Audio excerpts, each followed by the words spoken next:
So hello, good afternoon, Tengku. Good afternoon. So welcome to the chat session for Eurasia Research. How are you doing today? I'm doing fine. What about you? I am also great. Thank you so much for asking. So we will start with the chat session now. First of all, I would like to know a little bit about your academic profile, your brief bio, and brief about your research that you presented in the conference. Okay, right. Okay, my name is Tengku Muhammad, Tengku Sembok. Currently, I'm a professor in computer science at the International Islamic University of Malaysia. I started my academic career at University Kebangsaan Malaysia, or in English, the National University of Malaysia. Okay, in 1978, right? Okay, I stayed there in the National University of Malaysia until 2007. Okay, then I was posted to a new university at that time, National Defence University of Malaysia. It just started in 2006. So I was sent over there and to hold the position of Deputy Vice Chancellor in Academic Affairs. Okay, so I was there for nearly 10 years, and then I hold the position of Deputy Vice Chancellor for 9 years, and I think last year I transferred to International Islamic University of Malaysia. Okay, also somewhere in Kuala Lumpur, right? So that is my academic career. So I got my bachelor degree from Brighton University, my master's from University of Iowa in United States, and my PhD from Glasgow University. Okay. Yeah. Okay. So that's briefly for my academic background. And could you also explain a brief about your research that you presented at the conference? Okay, actually my area of research is in information retrieval, natural language processing, and artificial intelligence. So the title of my paper at the conference, which read Information Retrieval, Question Answering System, and ChatGPT. Okay, I was looking in the perspective of technology, capability, and intelligence. Okay, because when ChatGPT was launched and released to the world at the end of last year, everybody got excited. You know, and I was surprised. Two extreme reactions. Okay, one of them say that it's a breakthrough of the year, and you say the best ever AI tool released to the public. On the other hand, some say that it's a false sign, linguistic incapability. So I was, quite stunned. Then I started to play around with ChatGPT. I was amazed at its capability in the sense of generating, essay, natural language, and be able to answer your question. I was stunned at its capability, but when trying to chat with ChatGPT, I discovered some errors, factual error started to creeping in. Okay, for example, I asked about myself. Okay, who is Tengku Muhammad Tengku Sembok? So came the answer saying that I was retired military general. No, I'm not a military general. I only work at the National Defence University. With that little bit of connection, ChatGPT, creates a narrative which is false. So that's worry me.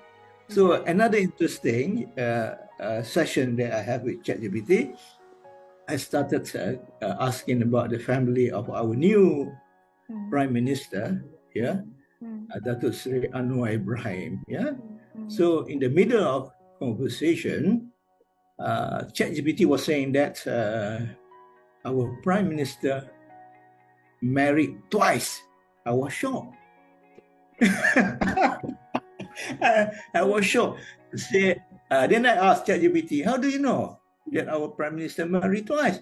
Then he answered me, it's obvious, it's a well-known fact, that our Prime Minister married the first wife, so-and-so.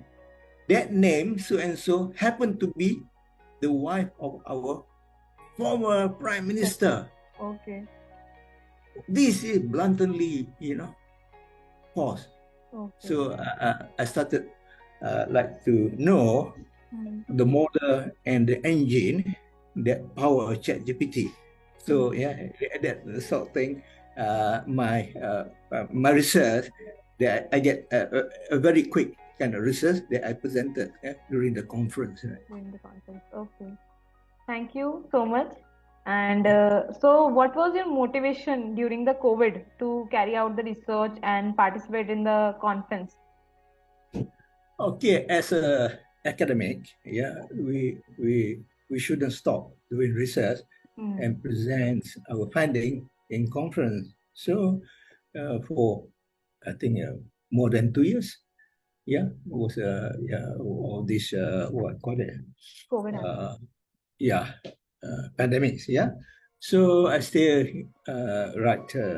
do my research and be able to go online conference, and suddenly I saw this conference in London. Okay, so I'm excited to go and meet friends over there, and also attend the conference. So I think we should move on doing our research and presenting our finding, whether it's physical or online. Visual. Yeah.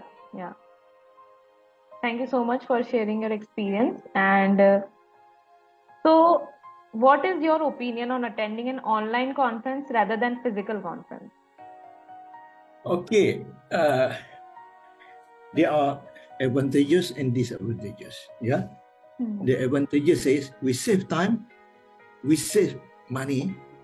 Okay, the accommodation, the flight, and we can attend any conference. Okay, even though we are busy in our work, no need to take leave, only that particular time. No need to travel. So we can be online, presenting our papers, and listening to others. Right, it helps a lot. The disadvantage is we cannot see the members of our research community physically. We lost the physical connection. Yes, interaction. Yes, definitely. Only that part. But as far as the virtual conference, I think very good. And also because of the pandemic, there are new norms being created. The conferences and also this learning online. Which is quite positive things. Happening. Okay. So would you suggest encouraging your friends and colleagues to attend the conference online? Oh yes, very much. Very much I encourage. So maybe we can go to more conferences. Online. We can attend more conferences because it costs less money. Because I think so. We can save on the flight ticket and also the accommodation. Overseas accommodation is very expensive, especially to London. London is very, very expensive. Yes, definitely. So what is your positive feedback about the conference that you attended in London? Okay, because it's a multidisciplinary kind of research in social science, so it went beyond our specialization. Okay, so the new things that you learn, what other people are doing outside our specialization, and also I got interested. Maybe some of the idea I can relate to my research. Okay, yeah, and the methodology, the thinking, the ideas. Maybe we can use some of it, and also to meet other researcher from all over the world. Yeah. You know, from United States, Canada, India, Estonia. You know, yeah, many Algeria, and in that conference, yeah, of various background. Various background, definitely. So thank you for sharing your experience with us, and thank you for attending this chat session. We are honored to have you, and it will be a pleasure to see you at our future conferences as well. Okay, thank you very much. Thank you so much for attending this chat session. Have a great day. You too. Have a great day. Thank you so much. Okay, thank you.